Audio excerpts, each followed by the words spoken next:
The HOA sliced my century-old maple tree in half while I was at my grandfather's funeral, and it exploded into the biggest backlash imaginable, turning it into the county's top Instagram hotspot.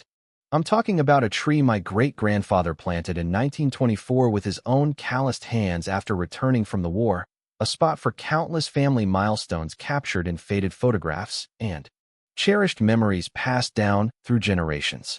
That fateful day, as I stood graveside in the pouring rain, heart shattered by loss, Karen Whitaker, the tyrannical HOA president, saw her opportunity to strike, wielding chainsaws like weapons of petty vengeance, leaving me to return home to a scene of devastation that would ignite a firestorm of justice. The roots of this conflict ran deep, buried in the soil of Pineview Meadows, a once serene rural suburb in central Texas that had been transformed over the past 2 decades into a sprawling labyrinth of cookie-cutter mansions and artificial perfection. What started as vast stretches of golden wheat fields and open skies had been devoured by developers in the early 2000s who descended upon the land with blueprints and bulldozers, promising upscale living but delivering uniformity and control. My family home, a modest 1948 bungalow with weathered brick walls, wraparound porches, and original hardwood floors that creaked underfoot like old friends telling secrets, stood as a defiant relic amid the sea of modern behemoths. It was here that I, Mark Reynolds, a 54-year-old plumber with grease-stained hands and a no-nonsense attitude honed from years of fixing leaks and unclogging drains, had lived my entire life. Fourth-generation resident. I inherited the place from my grandfather, who had bought it when the area was still dotted with cotton gins and family farms. The house carried the scent of aged wood and faint hints of my grandmother's lavender soap, a comforting aroma that mingled with the earthy smell of the maple tree outside my workshop window. That maple was no ordinary tree. It was a living monument to resilience. My great-grandfather, Elias Reynolds, had returned from the trenches of World War I scarred in body and spirit, his eyes haunted by the mud and madness of France.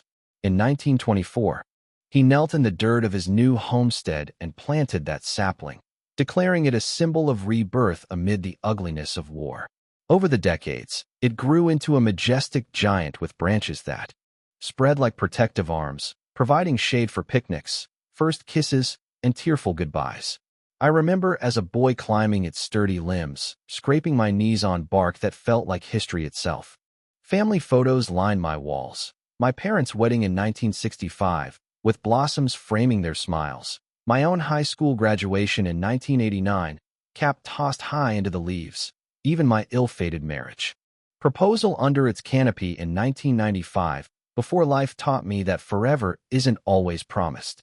In recent years, as Grandpa's health faded, his once robust frame weakened by congestive heart failure, the tree became his sanctuary.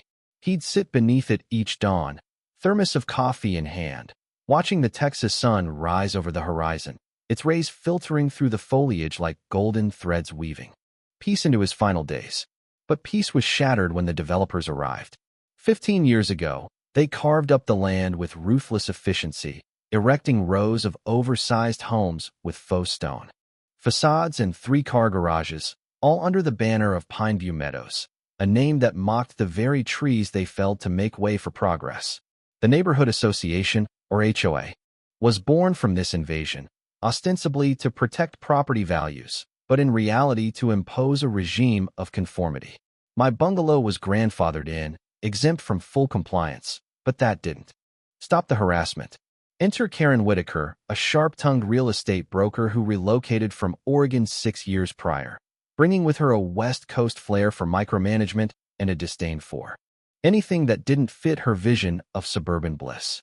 Elected HOA president in a vote marred by low turnout and her relentless campaigning, she ruled from her 5,000-square-foot palace at the end of the cul-de-sac, a beige monstrosity with immaculate landscaping and a fountain that gurgled pretentiously day and night. Her manicured nails, always painted a severe red, tapped against her ever-present clipboard as she patrolled the streets, her high heels echoing like warning shots. The citations began as a trickle, but soon became a flood. First, it was my lawn, exceeds maximum. Height by 0.25 inches. Violation of Section 4.2. Then my mailbox. Color deviates from approved palette. Must be charcoal, not ebony. My plumbing van, essential for my business, was deemed a commercial vehicle infraction, forcing me to park it blocks away on busy nights. But Karen's true obsession fixated on the maple. She claimed its branches overhung the neighbor's fence by a mere 2 inches, as if the tree were committing international espionage. I'd had it professionally trimmed just 6 months earlier by a licensed arborist, complete with certification and photos. But that wasn't enough. Karen arrived one afternoon with a tape measure and a camera, documenting the encroachment from 17 angles, her face twisted in triumphant glee.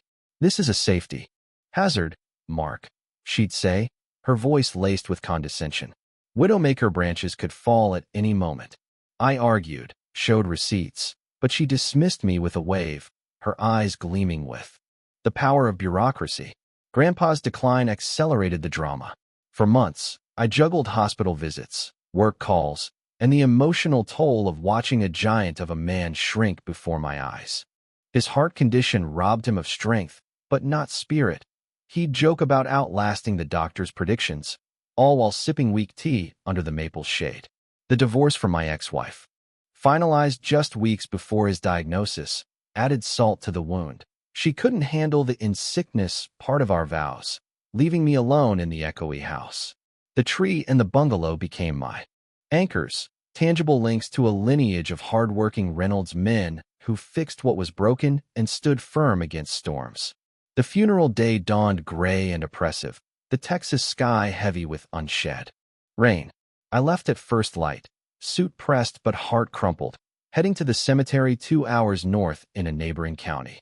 Before departing, I handed my spare key to Mrs. Lee, the 82-year-old Korean-American widow next door, whose wit was as sharp as her gardening shears. "Keep an eye out, Mrs. Lee," I said. "You know how Karen is." She nodded, her eyes twinkling with the vigilance of someone who'd outsmarted porch pirates and nosy neighbors for decades. The service was a somber affair, a pastor reciting verses that felt hollow, relatives murmuring condolences, rain pattering on umbrellas like tears from above. Grandpa was laid to rest beside Grandma, under a simple headstone etched with beloved father and grandfather. Exhausted and numb, I drove home as dusk painted the landscape in somber hues. Tires crunching on my gravel driveway, I stepped out, and the world tilted. The maple, my family's sentinel, had been savagely halved. Chainsaw scars ran down its trunk like a lightning bolt frozen in time, one side a proud survivor, the other a pile of mulch and severed limbs. The air hung heavy with the acrid scent of sawdust and diesel, a profane perfume over the sacred ground. Karen stood there, blazer impeccable, directing a cleanup crew with her tablet, a smug smile playing on her lips. "Emergency work order," she announced to the gathering crowd of neighbors, her voice carrying like a town crier. "Imminent threat to public safety. 3 complaints about dangerous branches." I staggered forward in my muddied funeral attire. "What have you done?" "This tree, it's everything." She laughed, a cold, gravelly sound. "Adorable, Mark. The HOA protects the community.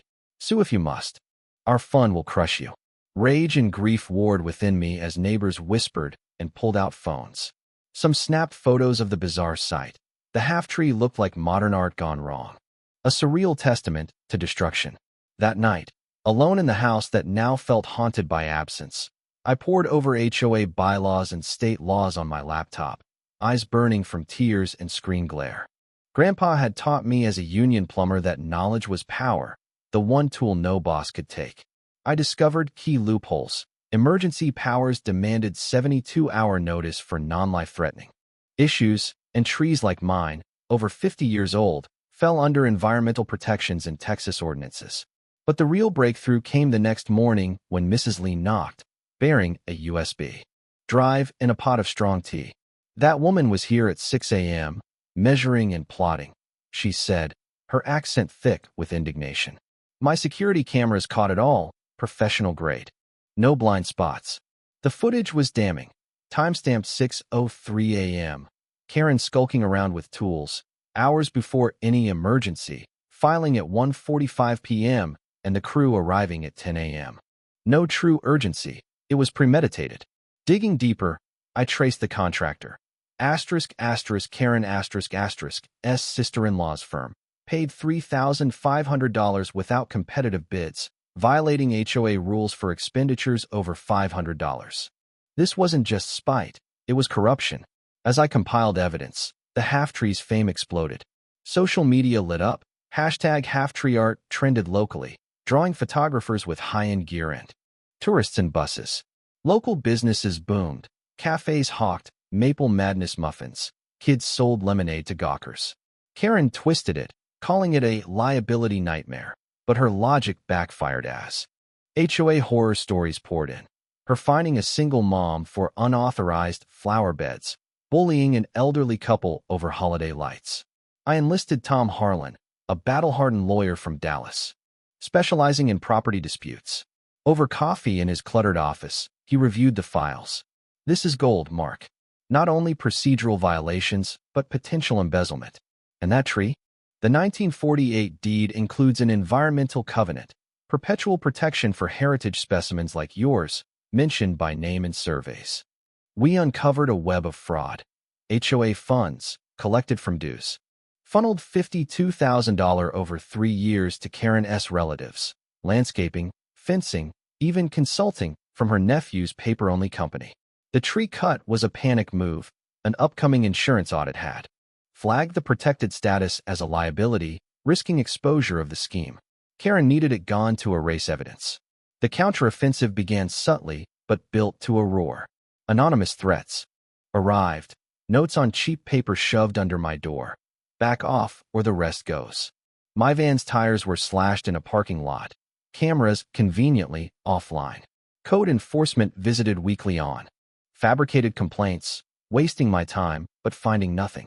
One night, footage showed a shadowy figure attempting to finish the tree with a chainsaw, abandoning after shallow cuts, the scent of oil, lingering like guilt. Mrs. Lee S. Cams pinned it on Karen S. brother-in-law. She escalated with a TV interview on Channel 5, tearfully portraying herself as a victim of grief-driven harassment, dismissing the funeral timing as a scheduling conflict. The backlash was swift. Comments branded her a suburban sociopath, her cruelty broadcast to thousands. Momentum shifted at the HOA board meeting, a tense affair in the bland community center under flickering fluorescence smelling of stale coffee and disinfectant. Karen rallied allies, presenting charts on property devaluation from tourist traffic, her hired landscaper testifying to instability. The room was packed, longtime residents, newcomers, even media. Tom stood, briefcase snapping open like a gunshot. Ladies and gentlemen, this tree is safeguarded by county law. The cut bypassed permits, bids, and notice. He unveiled the deed, footage, financial trails. Murmurs turned to gasps as embezzlement details emerged. Slow claps built to thunderous applause. 3 board members resigned mid-meeting, Karen S. face draining of color. Investigations cascaded.